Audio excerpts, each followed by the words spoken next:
Hello friends, welcome to our YouTube channel. अगर आपने अभी तक चैनल को सब्सक्राइब नहीं किया है तो उसे सब्सक्राइब कर लें और बेल आइकन प्रेस कर दें ताकि आपको हमारे वीडियोस की अपडेट मिलती रहे। तो चलिए शुरू करते हैं जी एक साथ आज का अपना वीडियो। तो हमारा वीडियो है जीएस टेस्ट पेपर 152 और आज का हमारा पहला क्वेश्चन है, which of the following directive principles was or were added to the constitution through amendment. यानी भारतीय संविधान में कौन सा डायरेक्टिव प्रिंसिपल एक भारतीय मतलब संवैधानिक संशोधन की मदद से जोड़ा गया है। आपका ऑप्शन है, पहला है to secure opportunities for healthy development of children, second है equal pay for equal work for man and women, third है to promote equal justice and to provide free legal aid to the poor.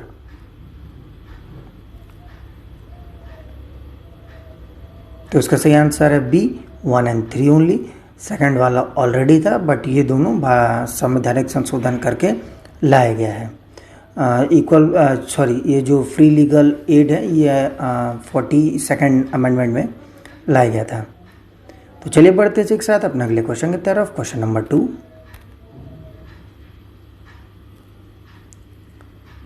चैगोस island, a disputed territory often seen in news, is located इन।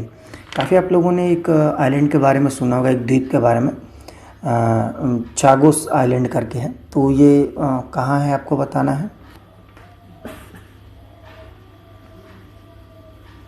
तो इसका सही answer है सी, Indian ocean, यानी हिंद महासागर में है हमारा। चागोस आइलैंड आर्किपेलागो ये लगभग 7 अटोल ग्रुप का एक आइलैंड है जिसमें इसमें 60 से ज़्यादा इंडियन ओशन में आइलैंड 500 किलोमीटर के दायरे में मालदीव के आसपास मौजूद हैं।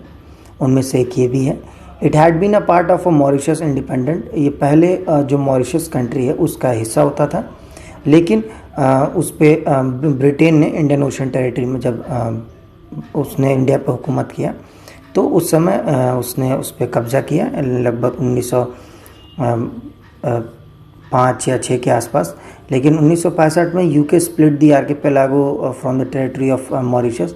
1965 में जो ब्रिटेन थी उसने उस आर्किपेलागो को जो आइलैंड है चागोस आइलैंड उसको मॉरिशस से अलग कर दिया and permitted the US to use it for defence purpose for 50 year until 2016।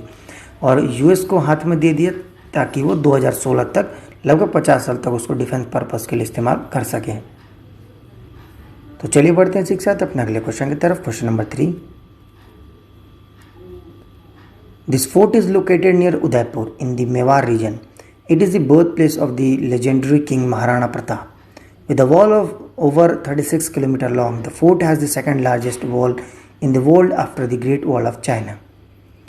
तो एक स्टेटमेंट दे रखा है कि फोर्ट है जो कि उदयपुर में लोकेटेड है, मेवाड़ रीजन में, और वहाँ जो फोर्ट है वो महाराणा प्रताप की जन्मभूमि है। लगभग वहाँ पे एक 36 किलोमीटर की लंबी दीवार है जो कि ग्रेट वॉल ऑफ चाइना के बाद दूसरी सबसे लंबी दीवार है। तो आपको बताना ये किस फोर्ट का डिस्क्रिप्शन है।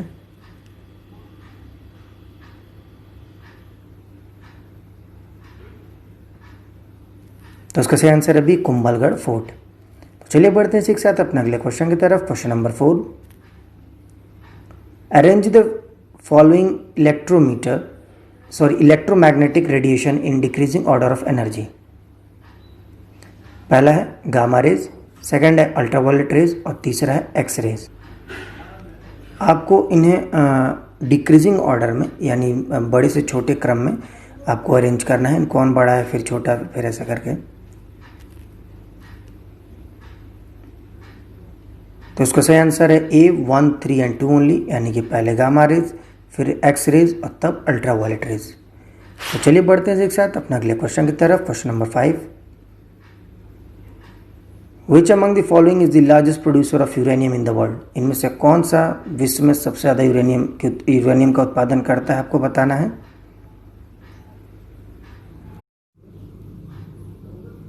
तो इसका सही आंसर है डी, कजाकिस्तान।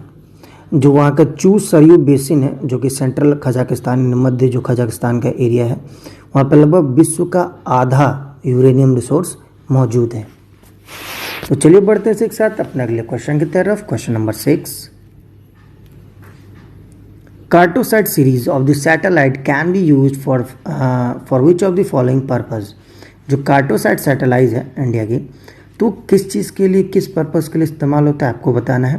पहला है रोड नेटवर्किंग मॉनिटरिंग, यानी सड़क मॉनिटर करने के लिए। सेकंड है creation of land use map, यानी कौन सा भूभाग हमारा इस्तेमाल करने योग्य है उसको जानने के लिए। या तीसरा है टेलीविज़न ब्रॉडकास्टिंग, यानी जो हम टीवी पे देखते हैं उसके लिए।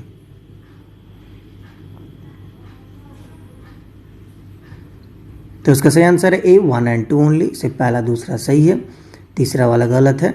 Cartosat series are the earth observation satellite in a sun synchronous orbit. Thus it is not used for television broadcasting। जो हमारा ये सैटेलाइट है ये सन सिंक्रोनस है। सन सिंक्रोनस का मतलब जैसे सूर्य निकलता है और ढलता है उसी तरह वो भी सैटेलाइट चलता है, इसलिए टेलीविज़न पर्पज़ के लिए इस्तेमाल नहीं हो सकता है। तो चलिए बढ़ते हैं इसी के साथ अपने अगले क्वेश्चन की तरफ। Question number 7, consider the following statement. दो स्टेटमेंट दे रखा है, आपको बताना है इनमें से कौन सा स्टेटमेंट सही है।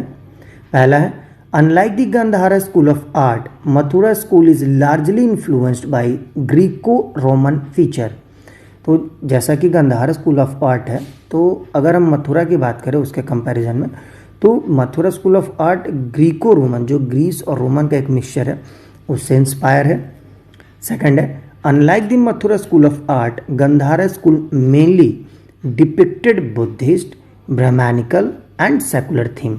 यानी जैसे कि मथुरा स्कूल ऑफ आर्ट है, तो गंधारा स्कूल ऑफ आर्ट में बुद्ध, ब्राह्मण और सेकुलर थीम, कहने का मतलब धर्म का जो सद्भावना होता है उसको रिप्रेजेंट करता है।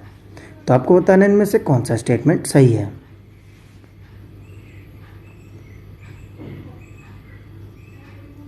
तो इसका सही आंसर है डी, नीदर 1 नॉर 2, यानी कि दोनों ही गलत है। जो मथुरा स्कूल ऑफ आर्ट है हमारा वो Buddhist too Brahmanical to some extent secular है। वहीं अगर गांधारा की बात करें तो सिर्फ बुद्ध का है, और वो जो ग्रीक रोमन फीचर है वो हमें गंधारा में देखने को मिलता है। तो चलिए इसी के साथ बढ़ते हैं अपने अगले क्वेश्चन की तरफ। Question number 8, with reference to the preamble what does the term republic indicate. अगर हम प्रीएम्बल के संदर्भ में देखें तो जो रिपब्लिक वर्ड है हमारे प्रीएम्बल में वो क्या दर्शाता है, आपको बताना है। पहला ऑप्शन है आपका wasting of political sovereignty in the people, यानी जो पॉलिटिकल सोवरेनिटी होती है तो उसको लोगों में एक दर्शाता है कि लोगों के पास है। सेकंड है सेंस ऑफ ब्रदरहुड, यानी भाईचारा एक तरह से हमारा दर्शाता है। और तीसरा है all public offices open to every citizen without any discrimination, यानी जितनी भी सरकारी संस्थाएं हैं वो सभी लोगों के लिए खुले रहेंगे बिना किसी भेदभाव के।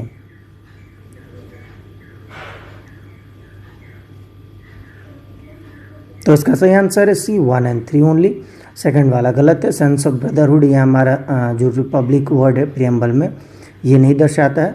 The term republic in our preamble indicates that India has an elected head called the president. कहने का मतलब है रिपब्लिक हमें दिखाता है कि इंडिया के पास एक इलेक्टेड हेड है जिसको हम राष्ट्रपति बोलते हैं। A republic also means two more thing. Republic का दो और मतलब होता है। पहला vesting of political sovereignty in the people and not in a single individual like a king. कहने का मतलब पॉलिटिकल सोवरेनिटी उन लोगों में मौजूद है जैसे कि राजशाही में होता है किंग में, कि एक राजा होगा उसी के पास सारी ताकत होगी, तो ऐसा नहीं है, यहाँ पर सब में बांटी गई है। दूसरा है the absence of any privileged class and hence all the public offices being open to every citizen without any discrimination. और जो हमारा प्रिविलेज है ये एब्सेंस है, ऐसा कुछ भी नहीं है कि आपको सरकारी संस्था में आने जाने की अनुमति नहीं है, यानी कि सबके लिए ये खोली गई है बराबर बिना किसी भेदभाव के। तो चलिए बढ़ते हैं एक साथ अपने अगले क्वेश्चन की तरफ। Question number 9, consider the following pairs. दो पेयर दे रखे हैं, एक तरफ नेशनल पार्क है और एक तरफ लोकेशंस है। नेशनल पार्क में है सबसे पहला है पेंच नेशनल पार्क, लोकेशन मणिपुर। दूसरा है दुधवा नेशनल पार्क, लोकेशन है उत्तराखंड। तीसरा है बेतला नेशनल पार्क, लोकेशन है झारखंड। और चौथा है तदोबा नेशनल पार्क, ये है आपका महाराष्ट्र। तो आपको बताना इनमें से कौन सा मैच सही है, यानी कि कौन सा सुमेल सही है। तो इसका सही आंसर है डी 3 and 4 ओनली, यानी बेतला नेशनल पार्क झारखंड और तोदोबा नेशनल पार्क महाराष्ट्र। जो दुधवा नेशनल पार्क है वो उत्तराखंड नहीं बल्कि उत्तर प्रदेश में है, और जो पेंच नेशनल पार्क है वो मणिपुर नहीं बल्कि मध्य प्रदेश में है। इसके अलावा कुछ और नेशनल पार्क जैसे जिम कॉर्बेट है उत्तराखंड में, हजारीबाग झारखंड में है, Kanha and Bandhavgarh national park ये आपका मध्य प्रदेश में है, पंच आपको बता ही दिया, दुधवा नेशनल पार्क उत्तर प्रदेश में भी बता दिया आपको, और बेतला जो कि पालामऊ भी बोलते हैं ये हमारा झारखंड में है। तो चलिए इसी के साथ बढ़ते हैं अपने अगले और आखिरी क्वेश्चन की तरफ। Question number 10, consider the following statement with respect to bioplastic. Bioplastic के संदर्भ में दो स्टेटमेंट दे रखा है, आपको बताना है कौन सा सही है। These are made from by products of food crops, यानी कि ये बायो प्रोडक्ट्स है जो कि फूड क्रॉप से, जो खाने चीज़ें की पदार्थ होते हैं उनसे बनती हैं। बी है due to the lesser cost of raw material they are cheaper than the conventional plastic, यानी जो क्योंकि सस्ता रॉ मटेरियल इसका तो इसलिए कन्वेंशनल प्लास्टिक से नहीं जो पहले बनता आ रहा था उससे ये सस्ता है। तो आपको बताना है इनमें से कौन सा स्टेटमेंट सही है। तो इसका सही आंसर है ए 1 ओनली, पहला वाला सही है, सेकंड वाला गलत है। बायोप्लास्टिक बहुत ही महंगा होता है, चीपर नहीं होता है, क्योंकि इसका जो रॉ मटेरियल है बहुत ही महंगा होता है, इसी वजह से ये कन्वेंशनल से काफ़ी महंगा है। तो चलिए इसी के साथ जाने से पहले हमारा लास्ट वीडियो यानी जीएस टेस्ट पेपर 151 का आपको क्वेश्चन ऑफ द डे का आंसर बता देते हैं। तो हमारा क्वेश्चन ऑफ द डे था mangrove vegetation in India is mostly found in. Mangrove जो कि एक वेजिटेशन होता है तो इंडिया में कहाँ पाई जाती है आपको बताना है था। तो इसका सही आंसर है बी सुंदरवन। तो सुंदरवन में सबसे ज़्यादा ये पाई जाती हैं। Mangrove trees have developed a unique adaptation to the harsh condition of coastal environment. तो मैंग्रोव ही एक ऐसा ट्री है, ऐसी एक फॉरेस्ट है जो कि हार्श कंडीशन में, चूँकि खारा पानी होता है तो उसमें वो बहुत ज़्यादा बढ़ता है। तो चलिए इसी के साथ जाने से पहले आज का यानी जीएस टेस्ट पेपर 152 का आपको क्वेश्चन ऑफ द डे बता देते हैं। तो आज का हमारा क्वेश्चन ऑफ द डे है with reference to Mahad Satyagraha ऑफ 1927 which of the following statement is correct. तो महाद सत्याग्रह के संदर्भ में 4 स्टेटमेंट दे रखे हैं, आपको बताना है कौन सा सही है। It was led by Vallabh भाई पटेल फॉर द ट्राइबल इन गुजरात, यानी ये वल्लभ भाई पटेल द्वारा हेड की गई थी ट्राइबल कम्युनिटीज़ के लिए गुजरात में।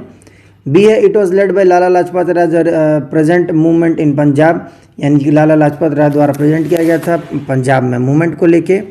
सी है it was led by the B R Ambedkar for the untouchables in Maharashtra, यानी बी आर अम्बेडकर द्वारा इसको शुरू किया गया था महाराष्ट्र में छुआछूत के लिए, जो अनटचेबिलिटी चल रही थी उसके लिए। डी है it was led by Periyar as a temple entry movement in Kerala, यानी इनको पेरियार द्वारा टेम्पल मूवमेंट केरला में जो चल रहा था उस समय इसको चलाया गया था। तो फ्रेंड्स इसी के साथ आज का हमारा वीडियो समाप्त होता है। जाने से पहले अगर आपको हमारा वीडियो अच्छा लगा हो तो इसे लाइक करें, शेयर करें और हमारे चैनल को जरूर सब्सक्राइब करें। साथ ही आप हमें नीचे कमेंट बॉक्स में हमारे क्वेश्चन ऑफ द डे का आंसर ज़रूर दें। तब तक के लिए मिलते हैं आपसे हम अपने अगले वीडियो में। Thank you for watching and bye bye.